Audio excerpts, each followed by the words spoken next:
Bentley is tossing its cap in the ring for the Pikes Peak International Hill Climb first time, saying it's focusing on another SUV race record with its Bentayga. The British extravagance marque will enter the W12 form, not the marginally less intense V8 adaptation that it as of late disclosed, when the race to the clouds happens June 24. The brand's motorsports division in Crewe, England, is attempting to build up the vehicle for the 12.42-mile ambush under the course of motorsports chief Brian Gush.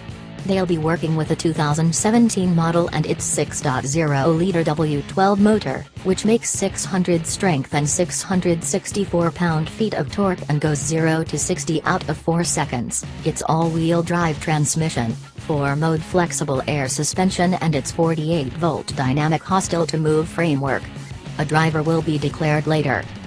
Bentley's motorsports endeavors have for the most part centered around GT3 forms of its Continental GT car, which have a 4.0-liter twin-turbocharged V8 driving the back haggles at a bargain in June, and on extraordinary release models like the Continental 24. So it'll be intriguing to perceive how the motorsports team tunes the Bentayga, which appeared in 2015 as the brand's first creation SUV and the quickest, most intense participant in its section. The Broadmoor Pikes Peak International Hill Climb is an overwhelming race up the well-known mountain close Colorado Springs, highlighting 156 corners and an end goal at 14,115 feet above ocean level. This year will be the occasion's 96th.